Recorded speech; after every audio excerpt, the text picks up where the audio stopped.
Billy, I know you faced a couple of #1 teams in your career. Last one was both were in the NCAA tournament, not in the regular season. How do you get a team kind of physically and mentally prepared for that kind of challenge when you're facing a team that is that highly ranked? Yeah, we never really look at it as where a team's ranked or not ranked, getting prepared for them.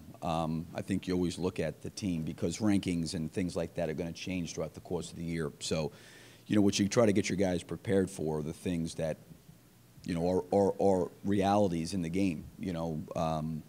Dealing with Davis and Gilchrist and Jones across the front line. Dealing when they go big with a guy like Miller at the 2-guard spot and Teague.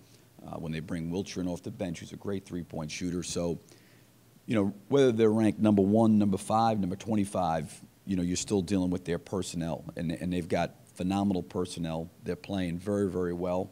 I think one of the things for them is their team continues to get better. I think Jones, the last 4 games, has really raised his level of play, which has added a different element, I think, to their team. So, whether they're ranked #1 or #5, clearly they're one of the best teams in the country. There's no doubt about that.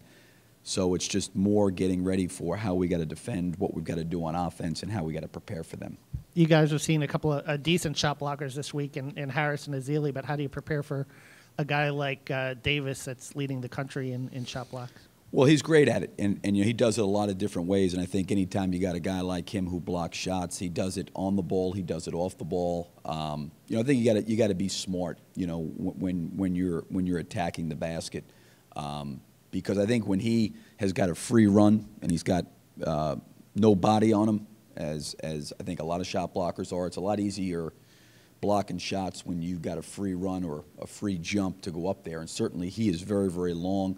He alters the game. He adds a different dimension at the basket for their team.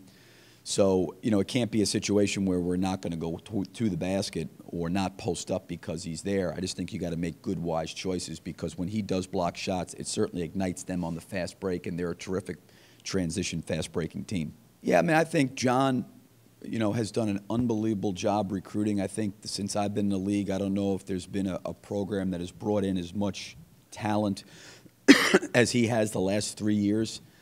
So there really are not a lot of weaknesses in their team. They are a complete team, and I think that they've been complete the last several years. They've been complete. So I don't think it's anything new going against them and playing against them. You got to play well and you got to perform well. You got to eliminate mistakes, turnovers, bad shots. You got to rebound the basketball. You got to defend them. There's a lot of things that go into doing it. I don't think there's just one thing you say, if we do this, you put yourself in the best position to win. I think you got to do a lot of different things.